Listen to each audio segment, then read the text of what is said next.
께서 우리에게 주신 말씀은 신약성경 마태복음 10장 1절에서 15절까지의 말씀입니다. 마태복음 10장 1절에서 15절까지의 말씀을 우리 한 목소리로 같이 읽겠습니다. 신약성경 14페이지에 있는 말씀입니다. 예수께서 그의 12 제자를 부르사 더러운 귀신을 쫓아내며 모든 병과 모든 약한 것을 고치는 권능을 주시니라. 12 사도의 이름은 이러하니 베드로라 하는 시몬을 비롯하여 그의 형제 안드레와 세바데의 아들 야고보와 그의 형제 요한, 빌립과 바돌로메, 도마와 세리마테, 알페오의 아들 야고보와 다데오, 가나안인 시몬 및 가룟 유다 곧 예수를 판자라.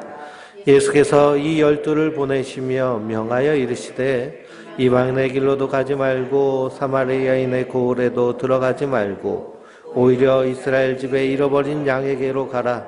가면서 전파하여 말하되 천국이 가까이 왔다 하고 병든 자를 고치며 죽은 자를 살리며 나병한 자를 깨끗하게 하며 귀신을 쫓아내되 너희가 거저 받았으니 거저 주라. 너희 전대에 금이나 은이나 동을 가지지 말고 여행을 위하여 배낭이나 신이나 지팡이를 가지지 말라. 이는 일꾼이 자기의 먹을 것을 받는 것이 마땅함이라. 어떤 성이나 마을에 들어갔든지 그 중에 합당한 자를 찾아내어 너희가 떠나기까지 거기 머물라. 또 그 집에 들어가면서 평안하기를 빌라. 그 집이 이에 합당하면 너희 빈 평안이 거의 임할 것이요 만일 합당하지 아니하면 그 평안이 너희에게 돌아올 것이니라. 누구든지 너희를 영접하지도 아니하고 너희 말을 듣지도 아니하거든 그 집에서 성에서 나가 너희 발에 먼지를 떨어버리라. 내가 진실로 너희에게 이르노니 심판날에 소돔과 고모라 땅이 이 성보다 견디기 쉬우리라. 아멘. 하나님께서 주시는 은혜와 평강이 우리 성도님들 위해 늘 충만하시기를 주님의 이름으로 축원드립니다. 오늘 말씀 마태복음 10장 1절에서 15절 말씀을 통해서 예수님이 제자를 부르시는 그 내용에 대해서 함께 은혜를 나누고자 합니다. 주보에 있는 광고를요 꼭 확인해 보시고 삶 공부를 하고 있습니다. 그래서 일주일에 한 번 이렇게 저랑 1대1로 만나셔가지고 그래서 제자 훈련하는 것이거든요. 그래서 이 공부를 이렇게 우리 성도님들이 다 함께 하셔서 그래서 예수님의 제자로 그리고 우리 신앙생활이 정말 분명한 그런 비전을 가지고 함께 믿음으로 섰으면 좋겠습니다. 그래서 꼭 시간을 내셔서 이렇게 참석하시길 바랍니다. 그리고 주중에 우리가 모세오경 말씀 공부 나눔이 있습니다. 이번 주에는 금요일 날 10시 30분에 모여서 공부를 합니다. 그래서 1시간 반 공부를 하는 것인데요.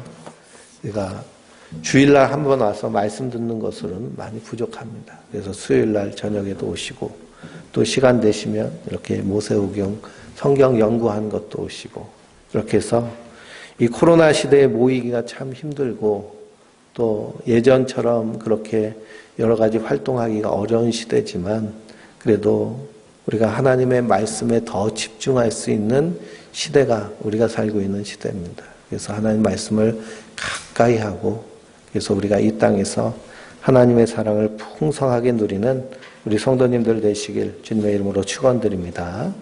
우리가 지난주에 예수님께서 무리를 보시고 불쌍히 여기셨습니다. 왜 불쌍히 여기셨느냐? 목자 없는 양과 같이 고생하며 기진하기 때문에 그렇습니다. 이스라엘에게요 이미 목자가 있죠. 제사장들과 서기관들과 그리고 바리새인들이 그들의 목자의 역할을 감당해야 됩니다. 근데 그들이 바른 길로 양떼들을 인도하는 것이 아니라 오히려 양떼를 잡아먹는 일들을 하고 있었습니다. 그래서 예수님께서 그들을 강도라고 비유하시고 그리고 독사의 자식이라고 욕하셨습니다. 그리고 이스라엘 백성을 보시니까요 목자 없는 양과 같은 모습 때문에 주님께서 불쌍히 여기셔서 그들을 부르시고 계시는 말씀. 그래서 예수님이 이 땅에 오신 것은 목자 없는 양과 같은 우리를 불쌍히 여기셔서 이 땅에 오신 줄 믿습니다. 그러니 우리는 예수님 만나기 이전에는 어떤 존재였어요? 목자 없는 양과 같은 존재입니다. 갈 바를 알지 못해서요.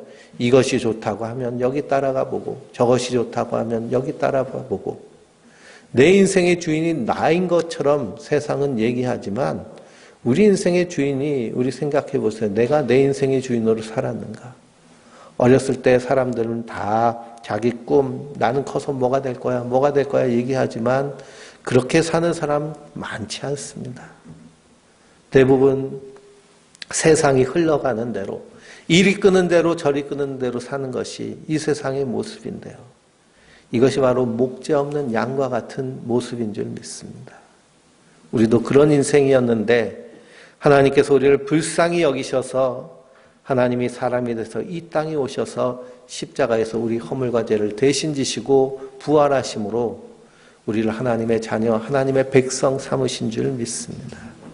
그러니 우리가 그 예수님의 큰 은혜와 사랑, 예수님의 불쌍히 여기심을 받았기 때문에 우리가 이제는 목자 없는 양과 같이 고생하며 기진하는 자들이 아니라 우리의 목자 되신 예수님을 따라가는 자들인 줄 믿습니다. 그러니까 성도는요, 우리의 목자, 선한 목자 되신 예수님을 따라가는 자들입니다. 그래서 요한계시록을 보면 구원받은 성도들 하얀 세마포 옷을 입고 그리고 보좌에 계신 하나님과 어린 양을 찬송하는 이들이 어린 양 되신 그리스도께서 어디로 가든지 그대로 따라가는 자들입니다. 그래서 이스라엘 백성들이 출애굽하고 나서요. 무엇을 바라보면서 쫓아갔을까요? 구름기둥과 불기둥을 바라보면서 쫓아갔습니다. 근데 그 구름기둥과 불기둥이요. 지름길, 편한 길, 고속도로로 착 이끌었을까요? 그렇지 않았습니다. 광야로 이끌었습니다. 광야에는 길이 없어요. 가봤더니 뭐가 있어요? 홍해바다가 있습니다. 앞뒤로 막혀 있고 뒤에서는 애굽 군대가 쳐들어오는 그런 사방이 막힌 곳으로 하나님 그들을 인도하시는 거예요. 그렇지만 그들을 바다에서 길을 내시고 광야 사막에서 길을 내셔서 살게 하시고 약속의 땅으로 인도하여 주시는 줄 믿습니다. 그래서 다윗은 고백하기를 내가 사망의 골짜기를 지날지라도 해를 두려워하지 않는 것은 주님이 나와 함께 하심이라. 여호와는 나의 목자시니 내게 부족함이 없으리로다. 성도는 이 믿음을 가지고 하루하루 말씀을 따라 사는 자들인 줄 믿습니다. 그래서 예수님이 이 땅에 오신 것은 추수하러 오셨습니다. 목자 없는 양과 같은 자들을 부르셔서 그들을 추수해서 사망에서 생명으로 옮기시는 일이 예수님이 하시는 일이에요. 그래서 예수님께서 추수하는 주인에게 청하여 추수할 일꾼을 보내주소서 하라라고 말씀하십니다. 그럼 추수할 주인은 누구세요? 예수님이세요. 추수할 일꾼을 보내달라라고 하시면서 오늘 예수님께서 예수님의 12 제자를 부르셔서 파송하십니다. 그래서 추수하는 주인은 예수님이시고 그리고 추수할 일꾼은 제자로 부름받은 성도들인 줄 믿습니다. 그래서 우리는요, 회중이 되어서는 안 되고 제자가 돼야 됩니다. 그래서 땅끝까지 이르러 복음을 증거하는 증인의 사명을 감당해야 될 줄 믿습니다. 추수의 주인으로 예수님 오셨습니다. 그래서 예수님이 이 땅에 오신 그 초림의 순간부터요, 예수님이 다시 이 땅에 오실 그 재림의 시간까지 계속해서 예수님은 추수하고 계시는 줄 믿습니다. 그리고 그 추수가 끝나면 그러면 심판의 때가 오는 것이 성경에서 기록된 하나님의 약속입니다. 그러므로 성도는 우리의 부르심의 소망이 무엇인지를 분명히 알아야 될 줄 믿습니다. 오늘 본문 1절 말씀해 보니까 예수님께서 12 제자를 부르십니다. 이 12이라는 숫자는요, 야곱의 12아들, 이스라엘 백성의 12지파를 의미하는 숫자입니다. 그 이스라엘의 12지파, 야곱의 12아들이 12지파를 형성하는 그 과정을 창세기를 읽어보면요, 마치 아이 낳기 전쟁하는 것 같이 전쟁을 합니다. 야곱이 형 에서를 피해서 외삼촌 라반의 집에 가서, 그래서 그 외삼촌 라반의 둘째 딸인 라헬을 사랑했습니다. 그래서 삼촌 내가 7년 동안 열심히 일할 테니까 삼촌 딸 라헬과 결혼하게 해주세요. 그래, 그럼 결혼해라. 그래서 결혼식을 탁 하고 다음날 눈 떠보니까 옆에 자기가 사랑했던 라헬이 누워있는 것이 아니라 누가 있어요? 그 언니 레아가 있습니다. 천인공노할 노릇이죠. 사기 결혼은 당한 겁니다. 이건 물을 수도 없고요. 그러나 이 야곱이 얼마나 진념이 강한 사람인지 자기 사랑하는 라헬을 또 차지하기 위해서 삼촌에게 7년 더 일할 테니 둘째 딸 마저 달라고 합니다. 그래서 두 자매가 이 야곱의 아내가 됩니다. 그랬더니 이 자매가 서로 사이좋게 형님 먼저 아우 먼저 하면서 악이 난 것이 아니고요. 둘이서 시기하며 질투하면서 아들 낳기 전쟁을 합니다. 얼마나 치열하게 전쟁을 했는지요. 자기도 모자라서 자기의 시종들까지 야곱에게 줘가면서 아이를 낳은 것이 전부 12명이 돼서 12지파가 된 겁니다. 그런데 하나님은 이 시기와 질투 가운데서 태어난 12아들을 12지파로 삼으셨습니다. 그렇게 하신 이유는 무엇이냐? 하나님의 약속 때문에 그렇게 하셨습니다. 아브라함과 하셨던 약속, 이삭과 하셨던 약속, 야곱과 하셨던 약속을 기억하셔서 이스라엘 12지파를 삼으십니다. 이들이 자격이 있어서 이스라엘 12지파가 된 것이 아니고요. 하나님의 약속 때문에 12지파가 되어서 하나님의 백성이 됩니다. 근데 그들이 가나안 땅에 들어가서요. 하나님의 나라 이스라엘을 세웠는데 그 나라가 하나님의 나라가 되지 못했습니다. 하나님의 나라에는요. 하나님의 사랑과 하나님의 공의가 나타나야 되는데 세상 나라와 다를 것이 하나도 없이 강한 자가 갑질을 하고 빈익부 부익부 빈익빈이 일어나고 그리고 무전유죄 유전무죄 돈 있는 사람은 벌을 가볍게 받고 가난한 사람은 더 큰 벌을 받는 이런 하나님의 정의가 완전히 깨진 나라가 되어버렸습니다. 그래서 그리스도께서 이 땅에 오셔서 다시 세우신 나라가 바로 하나님 나라입니다. 예수님을 소개한 세례 요한도 요단강에서 세례를 주면서 뭐라고 외쳤느냐? 회개하라 천국이 가까이 왔느니라 라고 얘기하고 있습니다. 회개하라 천국이 가까이 왔느니라. 이 천국 하나님 나라는 예수님이 세우신 예수님의 나라가 하나님 나라입니다. 그러니 우리가 죽어서 천국 간다라고 하면 그 나라는 누구의 나라예요? 예수님의 나라예요. 예수님이 성도들을 통해서 이루시고 세우신 나라가 하나님 나라, 하늘나라입니다. 그래서 예수 믿는 자들이 들어갈 수 있는 곳이 하나님 나라가 된 줄 믿습니다. 그래서 예수님도 뭐라고 말씀하세요? 회개하라, 천국이 가까이 왔느니라 라고 하십니다. 그러면서 추수를 시작하십니다. 12제자를 부르신 것은 예수님께서 새롭게 하나님 나라를 만드시겠다는 것을 보이시는 것이 12를 세우신 겁니다. 그래서 창세기를 보면 태초에 하나님이 천지를 창조하셨느니라 라는 말씀으로 처음 시작하는데요. 그런데 복음서를 읽어보면 예수 그리스도의 복음의 세계라 그러면서 하나님의 새 창조가 그리스도를 통해서 이루어지는 것을 선포하고 있습니다. 1절 말씀을 다시 보면요. 12제자를 부르시고 더러운 귀신을 쫓아내며 모든 병과 모든 악한 것을 고치는 권능을 주셨습니다. 예수님께서 제자에게 이 권능을 주시고요. 그 권능을 행하게 하셨습니다. 그러니 요즘도 예수님이 제자들에게 병 고치고 귀신 내쫓는 권능을 주셨으니까 우리도 이 권능을 받아서 행해야 된다라고 하면서 그렇게 하는 사람들 신사도 운동한다라고 이렇게 얘기합니다. 그래서 요즘 이 코로나 바이러스가 교회에서 자꾸 나오는 이유 중에 하나가 뭐냐. 우리가 모여서 예배 드릴 때요. 이렇게 마스크 쓰고 예배 드리면 코로나 걸릴 이유가 없는데 이 신사도 운동 하시는 분들은 이 권능을 나타내야 되잖아요. 그러니까 붙잡고 기도하고 막 그러다 보니까 비말이 접촉돼서 코로나가 이렇게 전파되는 그런 일들이 있습니다.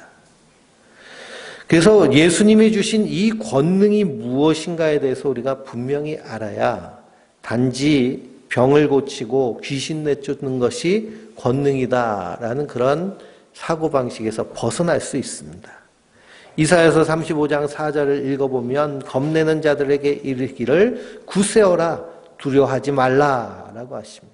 하나님이 이스라엘 백성들이 겁내하니까요. 굳세라 두려워하지 말라고 하시는 거예요. 하나님이 오셔서 보복하여 갚아주실 것이며 하나님이 오사 너희를 구하시리라. 그때에 맹인의 눈이 밝을 것이며 못 듣는 사람의 귀가 열릴 것이며 그때에 저는 자는 사슴같이 뛸 것이며 말 못하는 자의 혀는 노래하리니 이는 광야에서 물이 솟겠고 사막에서 시내가 흐를 것임이라 라고 선지자에게 말씀하십니다. 이때가 어느 때냐? 바로 예수님이 이 땅에 오신 때인 줄 믿습니다. 그래서 예수님이 맹인의 눈을 밝혀보시고 내가 이 일 행할 것을 능히 믿느냐? 이렇게 물으시잖아요. 그래서 하나님의 구원이 어떻게 나타나는지 선지자에게 예언한 말씀입니다. 그래서 예수님은 이 말씀대로 이루고 계심을 제자를 통해서 증거한 겁니다. 그러니 귀신이 쫓아짐을 당하고 병 고침을 받는 이런 권능을 통해서 누가 증거되는 거예요?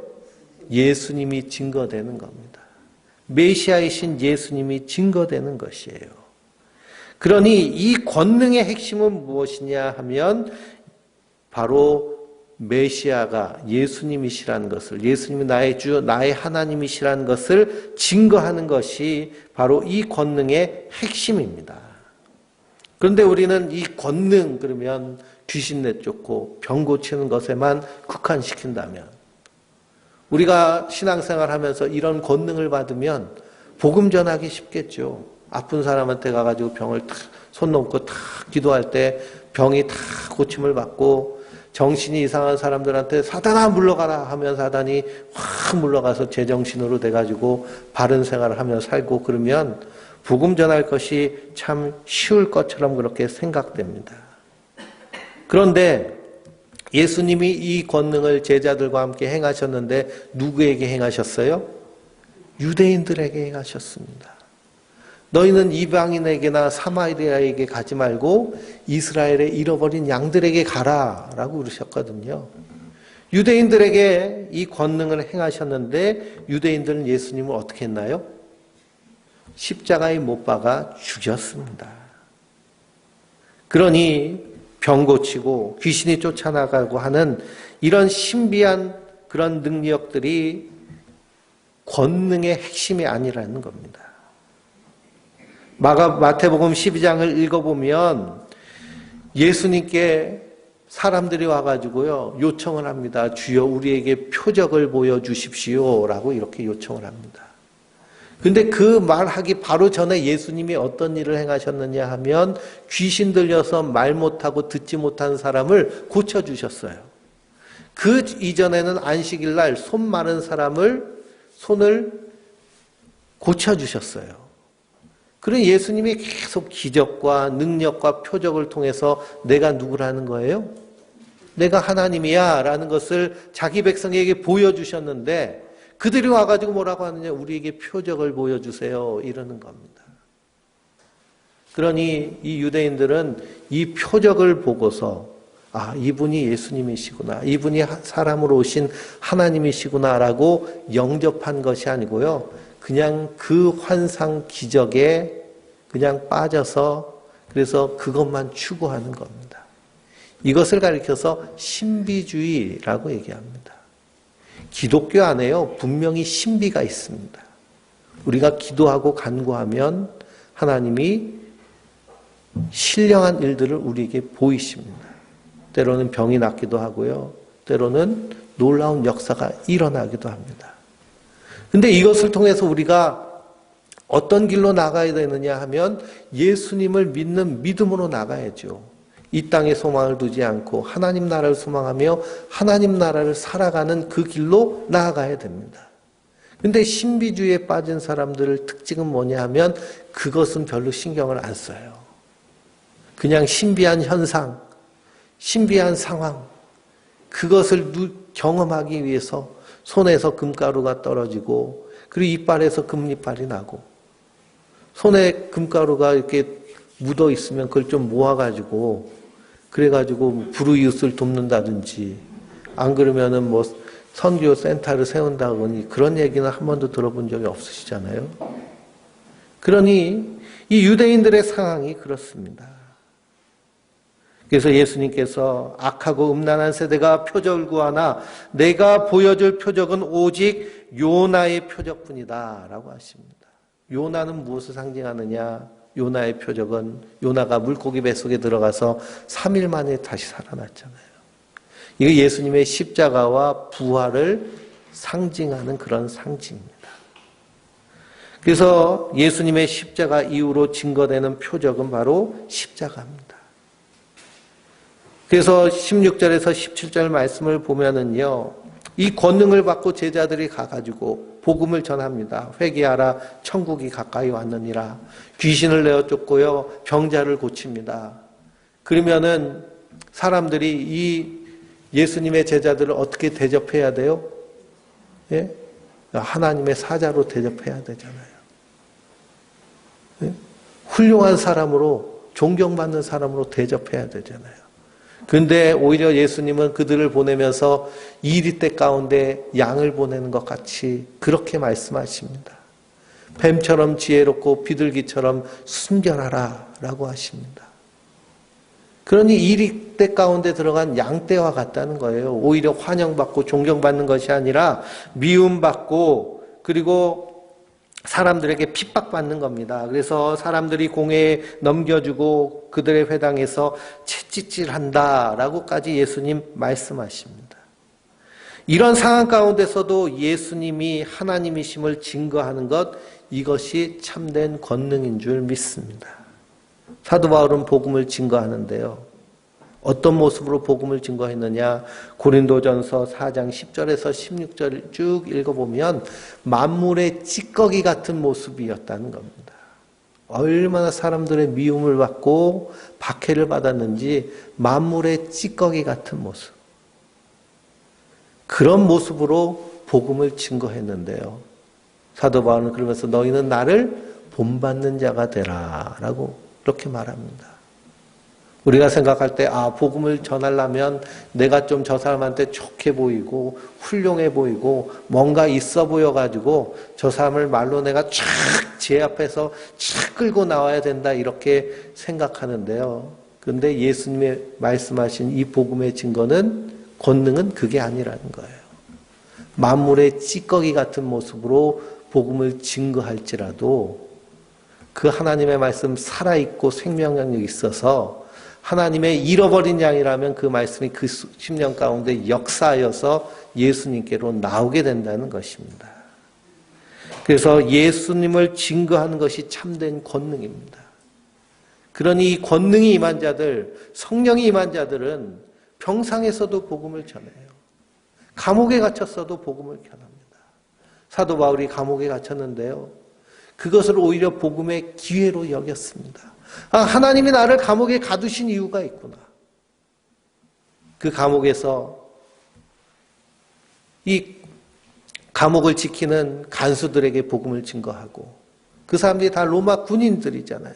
로마 군인들에게 복음을 증거하고 감옥에 갇힌 것을 기회를 삼아서 왕과 총독에게 복음을 증거하는 그 기회로 삼았습니다.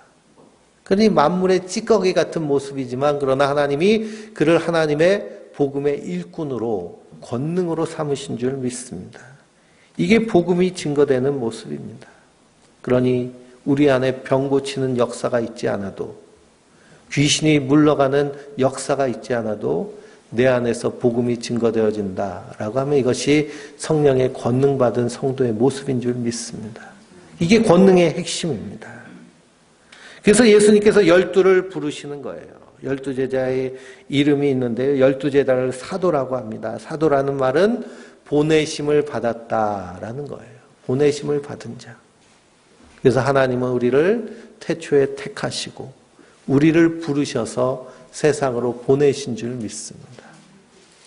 에베소서 1장 읽어보면 이것이 하나님의 우리를 예정하심의 그러한 모습이에요. 사도로 부르셔서 보내신 것.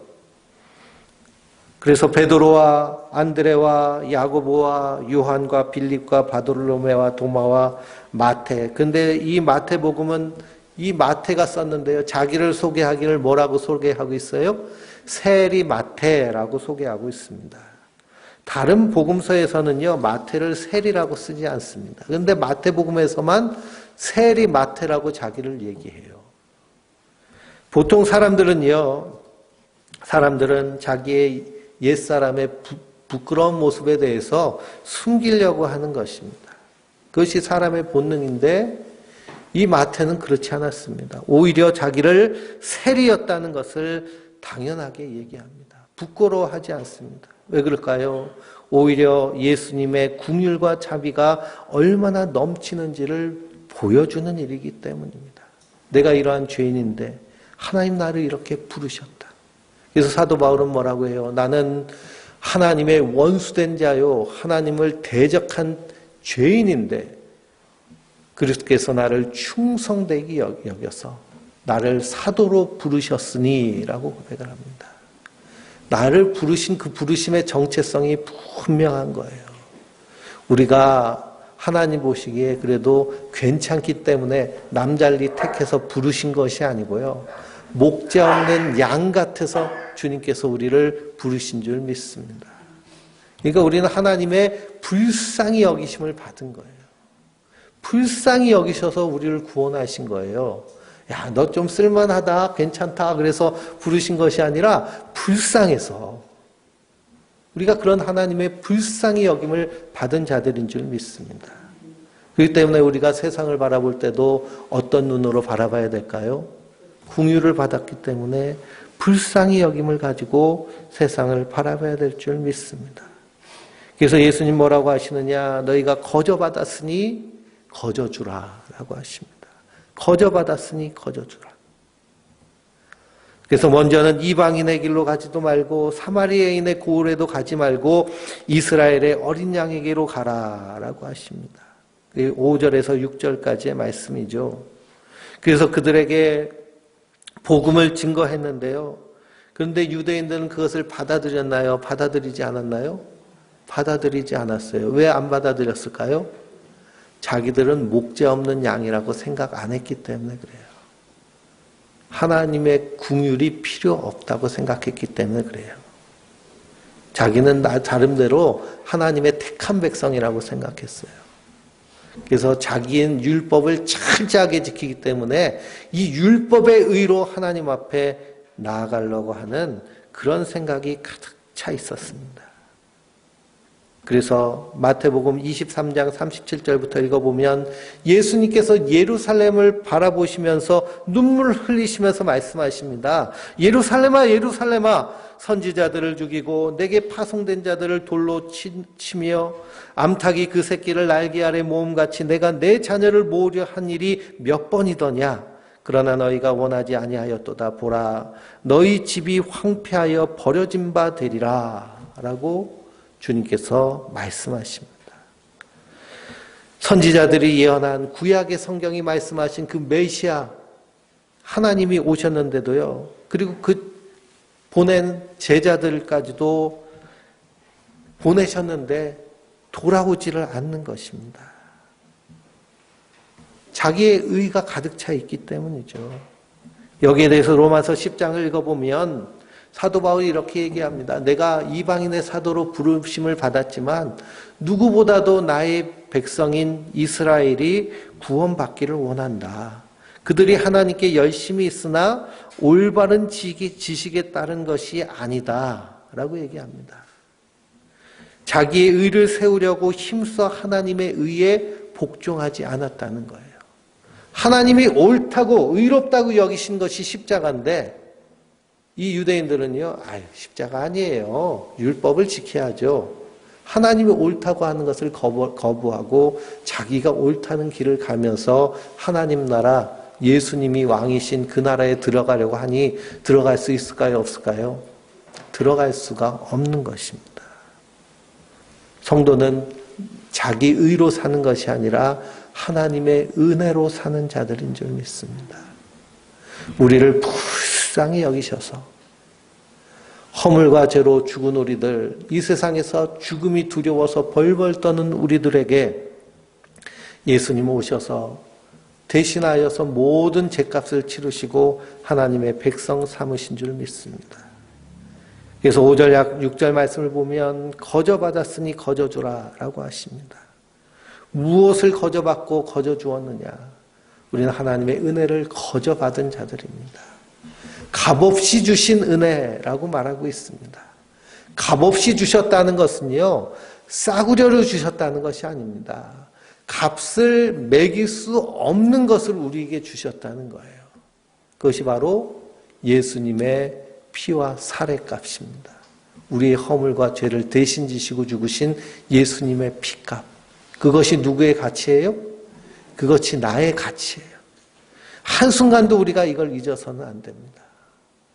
사람들은요, 자기 가치를 사람들이 평가하는 그 평가에 내 가치를 매깁니다. 거기에 익숙하죠. 그래서 학교 다닐 때도요, 요즘은 안 그렇겠지만, 제가 학교 다닐 때만 해도 그 고등학교 때 모의고사를 보면요, 모의고사를 보면은 성적표를 문 옆에 게시판에다 붙여놨습니다. 그 전교생이요, 쟤는 저 반에서 몇 등하고 몇 점 맞았는지를 다 알 수 있는 거예요. 그러니 1등부터 꼴등까지 줄을 쫙 세워놓습니다.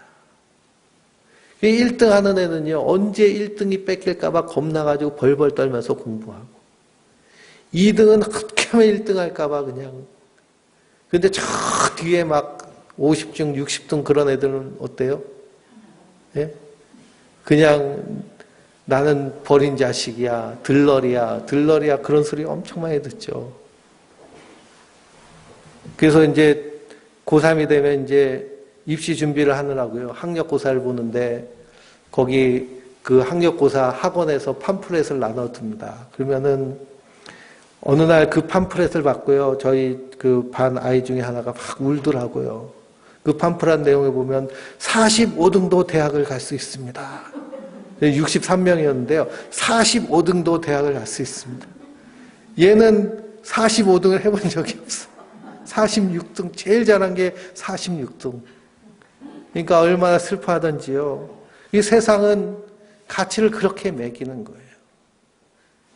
그런데 하나님이 우리에게 주신 가치는 세상 사람들이 말하는 그런 가치와 다르죠.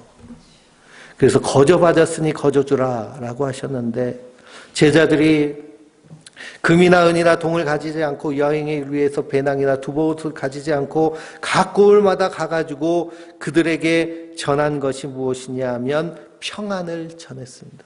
평안을 구하고 평안을 빌었습니다. 예수님도 부활하시고 제자들에게 처음 나타나셔서 그들에게 뭐라고 하셨어요?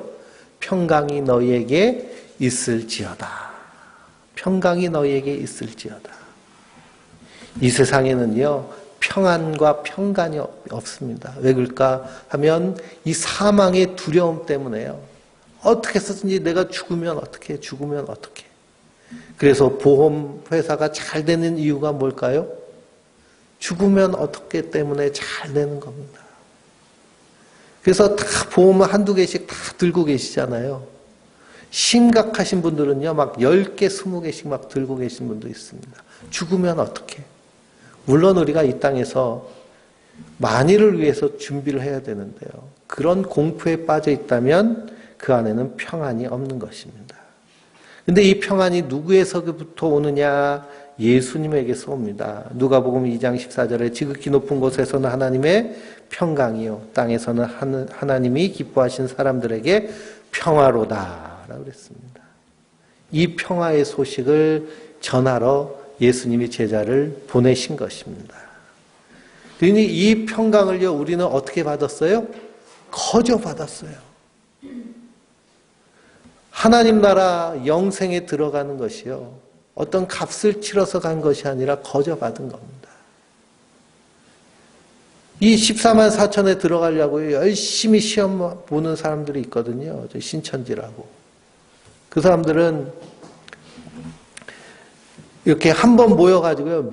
매 주일날 한 번만 모이는 것이 아니라 거의 일주일에 막 서너 번씩 모여가지고 3시간, 4시간씩 공부를 합니다. 공부할 때 화장실 가도 안 돼요. 그래서 기저귀 차고 공부해요. 그렇게 공부하면서 그들이 하는 일이 뭐냐? 14만 4천에 들어가려고. 막 시험도 봐요. 이 신천지가 14만 4천 명이 넘으니까요. 이제는 거기서 진짜 알곡과 쭈꾸미를 지들끼리 또 나누겠다고 그래서. 시험을 봅니다. 이 시험에서 몇 점 못 받으면요. 이 떨어지는 거예요. 그러니까 시험 잘 보기 위해서 얼마나 전전긍긍하는지. 그런데 이 평안을 예수님은 어떻게 주셨다는 거예요? 거저 주셨다는 거예요. 거저 주셨다. 우리가 값없이 주신 은혜. 그것을 거저 나눠주는 자들이 바로 성도들인 줄 믿습니다. 값없이 주신 은혜. 성도는 그 값없이 주신 은혜의 가치를 알고 이 땅에서 그 가치를 따라 사는 자들인 줄 믿습니다. 예수님이 12제자를 보내셨습니다. 그리고 예수님이 부활하시고 승천하셔서 제자들에게 말씀하십니다. 마태복음 맨 마지막 28장을 읽어보면요. 하늘과 땅의 모든 권세를 내게 주셨으니 그렇게 말씀하십니다. 하늘 땅의 모든 것을 누가 갖고 계시다는 거예요? 예수님이 갖고 계시다는 거예요. 그러므로 너희는 가서 모든 민족으로 제자를 삼아 아버지와 아들과 성령의 이름으로 세례를 베풀고 내가 너희에게 분부한 모든 것을 가르쳐 지키게 하라. 볼지어다 내가 세상 끝날까지 너희와 항상 함께 있으리라. 이것이 바로 권능 받은 성도의 모습인 줄 믿습니다. 내가 권능이 있어서 권능이 나타나는 것이 아니고요. 예수님이 내 안에 계실 때 바로 권능이 우리 안에서 드러나는 줄 믿습니다. 그래서 땅끝까지 이르러 무엇을 삼아야 돼요? 제자 삼는 일에 힘쓴 것이 성도입니다. 우리는 그냥 회중으로 머물러서는 안 되고요. 제자가 돼야 됩니다. 그래서 나의 삶의 자리에서 말씀을 증거하고 복음을 가르치는 자가 돼야 됩니다. 제자의 특징은 뭐냐 하면 훈련받는 데 있습니다. 훈련받고요. 우리가 연단받아서 정말 주님 앞에 아름답게 쓰임받아야 됩니다. 이것이 값없이 주신 놀라운 하나님의 은혜를 받은 성도가 마땅히 이 땅에서 살아야 될 삶의 모습인 줄 믿습니다.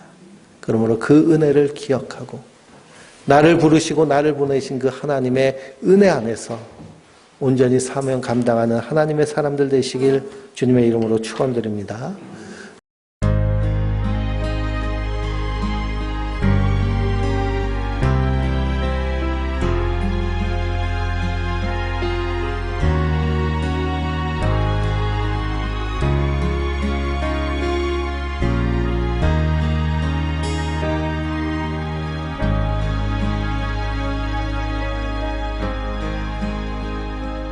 어둠 속 헤매이던 내 영혼 갈 길 몰라 방황할 때에 주의 십자가 영광의 그 빛이 나를 향해 비추어 주셨네. 주홍빛보다 더 붉은 내 죄 그리스도의 피로 씻기어